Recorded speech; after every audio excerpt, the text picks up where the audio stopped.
Listen up, real estate investors, entrepreneurs, and agents. You're in the right place. Unlocking the secrets to real estate investing and entrepreneurship. Welcome to the Titanium Vault, hosted by RJ Bates III. Here's RJ.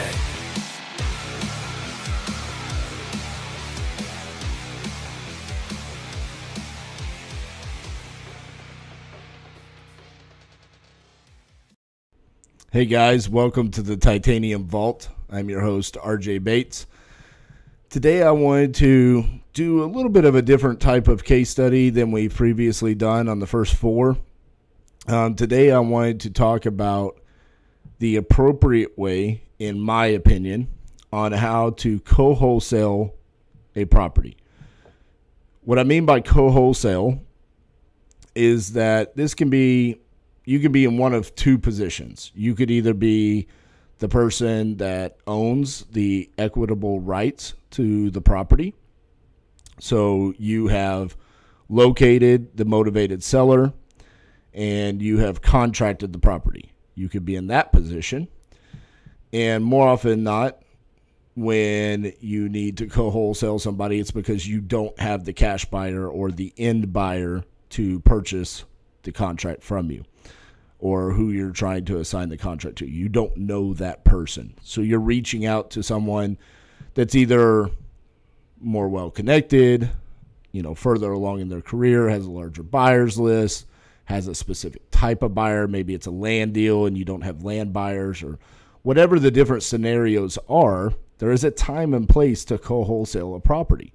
And so you could be reaching out to the person who's going to bring that cash buyer and the end buyer in this transaction. So regardless of what role you're partaking in this scenario, I think there's an appropriate way to co-wholesale, and then there's an inappropriate way to do it. And I kind of want to go through those different scenarios, and I want to use a scenario in which we are closing on a deal today. We're co-wholesaling, and the role that we performed was we brought the cash buyer. So someone had a property under contract, they didn't have the cash buyer, and they reached out to us, and we brought the cash buyer, and we're closing on that deal today. So in my opinion, and I want to keep saying that because obviously I'm opening myself up for criticism here, where someone could step in and say, no, there's other ways that you can do this. Yeah, there are. I like to be conservative when it comes to this, and I think that wholesalers as a whole can get a bad reputation or a bad name in this industry by co-wholesaling, right? There's a difference between co-wholesaling and daisy chaining. Okay, so I want to go ahead and clear that up. I am not talking about daisy chaining. I'm not talking about someone coming along, seeing a wholesaler send out a property for $100,000, taking their marketing, sending out to their cash buyers list for $110,000, and acting as if they have the property under contract. That, I think, is inappropriate. That is not what I'm talking about. So what I think is the appropriate way to do this is if you're in a scenario where you have a property under contract, and let's just use $90,000 as the price that you have the property under contract, okay? Because that's easy for everybody to remember, right? $90,000. And you want to sell this for $100,000, okay? You then make all of your marketing material, and you market this to your buyers for $100,000. You have an assignment contract or a wholesale property for sale for $100,000, and you market this out to your buyers, and nobody, it's crickets, right? No texts, no calls, no emails. You post it in the Facebook groups, nobody's responding, and you're hitting a brick wall, right? So then you reach out to a more experienced wholesaler, someone that moves volume in your market, and you say, hey, I need help selling this property. Okay. At that point in time, I think it is the person who is going to be bringing the cash buyer to the table. It's their responsibility to sit there and gather all of the information and really identify whether or not they have the capability to be able to move this property. First and foremost, the reason why I feel this way is because we have a motivated seller that is relying on all of us to get this property closed. Okay? That is the utmost priority here. Okay? Making money is important, right? That's what we're in business to do. But our reputation and the ability to perform on contracts allows us to continue down the path of making money. We have to be able to perform on our contracts. And as the person who is stepping in and saying, I am experienced enough and I have the capability to sell this property, you need to be very confident in that ability because of the next thing that needs to happen. There needs to be a joint venture agreement put in place between yourself and the person who has the property under contract. And I guess I shouldn't say yourself, whichever role you're playing, there needs to be a joint venture agreement put in place, identifying how the profit of this is going to be split. In my opinion, I think it should be a 50-50 split. The person who went out and found the motivated seller, they did a large chunk of the work here. And when you really get down, and I know there's a lot of like idiosyncrasies that get into wholesaling, but just on the 30,000 foot level, when you look at this, it's identifying a motivated seller, identifying a cash buyer. Those are the two main things. So that's 50% of the work. And then finding the cash buyers, the other 50%. That's why I think it should be 50-50. Okay. At that point in time, I think it should be agreed upon that you are going to market this property for sale for the same price that it was originally marketed at. And the reason why is because it is an epidemic in the wholesaling industry that properties are marketed out at 3, 4, 5 different prices because we're going out and giving access to this wholesaler saying, okay, yeah, you can go send it to your buyers and you can go send it to your buyers and you can send it to your buyers. Just seeing if everybody will go out and actually get a buyer. Again, we're not concerning ourselves with what we really should be concerned about, which is selling the property, moving inventory, and taking care of the motivated sellers, right? There was some kind of motivation there. More often than not, it's a financial motivation. There's a need for the sale of this property. We have to keep that in mind, right? We're here to make money, but we're also here to take care of sellers. So we need to market it at the same price. And if you're going to co-wholesale, it really needs to be with one person. You need to make that agreement where you're saying, okay, I have a property under contract. RJ, can you bring me a buyer? Yes, I can. We sign a joint venture agreement saying we are going to do a 50-50 split. I'm going to market that property at the same price that you were marketing it, and I'm going to bring you a buyer. So let's talk about the specific example of how this happened. Someone that I met at Max Maxwell's event here in Dallas, We Live 19, had a great conversation at the Yellow Letter HQ booth that we were working for Todd Swaggerty. Had a great time at that booth and at Max's event. And I met a buyer here that's local to Fort Worth, Texas.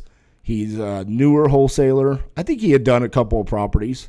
But he went out and he got a burnout property here in Fort Worth. And selling a burnout property is a little bit different than just selling a typical rental or flip or just a regular rehab project. Like, you have to have a specific type of rehabber that is going to be okay with taking a burnout property. Okay. So he brought it to us, and initially he wanted us to add our fee on top, right? Why did he want to do that? Because as a newer wholesaler, if you lock up a property for $90,000 and you're going to sell it for $100,000, it's just human nature to be like, I'm going to make $10,000 on this. And it's a lot harder to swallow and come to grips with, in order to move this property, I'm only going to make $5,000. I'm only going to make half of what I thought I was going to make. Now, in this particular example, those are not the exact numbers. They're a little bit different. I don't remember them off the top of my head. To be quite frank, I wasn't very involved in this deal at all. Cassie handled most of it with this gentleman. But I thought it was a good example because that initially was his idea, right? His idea was, well, add your fee on top. I'll still make mine, and we can move this property. Well, we explained it to him, just like I'm doing on this podcast right now, that wasn't going to work. We needed to sell it to that number. That made it a good deal for everybody. And obviously, I would love to be able to add money on top and make more money, but that's not right. We need to make sure time is of the essence. We need to move this property for the seller, and we need to make sure it's a good deal for our buyer. And so we need to keep it at the price that he was originally marketing it at. So we did that. We put together a joint venture agreement, 50-50 split. We then located our cash buyer. We assigned the contract. There were some issues with the title work. The seller showed up at title, and her ID was expired. So we had to do an extension, and we had to get that resolved. It added a couple weeks to the closing. But we did close today. We are funded. And so it all worked out, right? The seller got the property sold. Their motivation is now satisfied. The new wholesaler was able to move this property and make some money. Yes, it was half of what he was anticipating, but at the end of the day, he performed on a contract. This is a victory for him. This is an experience for him. This is an experience when you're going and you're negotiating with a seller, really understanding where you're coming from as a wholesaler on what it takes to move a burnout property. This also gives him motivation to go out and work on his cash buyers list. If this is something that you're going to market to and try to acquire, then you also need to work on the other side of the business and getting cash buyers for those types of properties. Okay? It worked out for us because we were given a property and we were able to satisfy and help him, and we were also able to satisfy a cash buyer of ours that otherwise we probably wouldn't do business with very often because we don't actually get burnouts very often.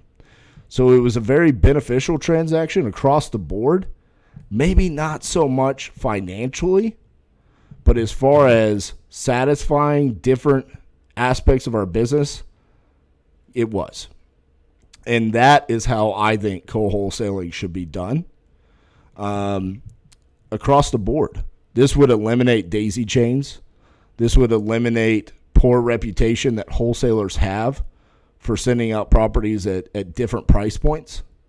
This would also eliminate, and just so you know, what I'm about to say might be a little bit taboo in the investing industry, but there are rehabbers that market direct to seller that talk poorly of wholesalers because of these actions. Don't end up becoming one of those wholesalers that gives truth to what those rehabbers and landlords are saying to the same sellers. What I mean by that is they can go and they say, can they actually perform on the contract? Because I'm an end buyer. I can actually close. You could say the same thing as a wholesaler. You can say, hey, I actually will close on this because here's my proven track record. But you have to make sure that you actually create that track record by doing things the right way. Get a good reputation in your marketplace for being a wholesaler that markets properties at the same price regardless of the scenario, regardless if there is a partner, regardless if you are co-wholesaling. For example, I could have given my company, Titanium Investments, a poor reputation in the marketplace by taking this property and saying, okay, I'm going to add because I think I could sell it for more, which we probably could have. But there could have been 1, 2, 5 different investors in our marketplace that would have seen that email or that post in a Facebook group and said, I just saw this a couple days ago for $100,000. And now RJ's selling it for $110,000. What's going on here? I don't want to do business with RJ. No, we didn't do that. Reputation is more important than a few dollars today. Because later on, one of those investors, rehabbers, landlords, whatever it is, if he sees a property that I have a $20,000, $25,000, $50,000 assignment fee, if it hits his criteria, and all he knows is that I'm selling good deals, and he wants to do business with me, it's worth a lot more than the additional 10 that I could have gotten on this one deal by co-wholesaling it. All right, guys, that's our episode for today. I'll stop ranting about co-wholesaling, but I'm very passionate about this because I think it's a viable tool for newer wholesalers. I think it's a viable tool when you're an experienced wholesaler. You should put yourself out there and say, I'm willing to work with you. I'm willing to sell your properties as long as we do it the right way. I hope you enjoyed today's episode. I hope you're getting something out of these case studies. We do have one more case study that we're going to do. It's going to be about a property that we sold in Hawaii. I've talked about it a couple times, but we're just trying to nail down some final details before I jump in. And then we're going to get back to interviewing some pretty special guests. I think we have quite a few very large, influential investors lined up that are going to come on the show. And, we're marching toward episode number 100, guys. So make sure you're subscribed to the Titanium Vault. Make sure you leave us a review, and we will talk to you guys soon. Thank you.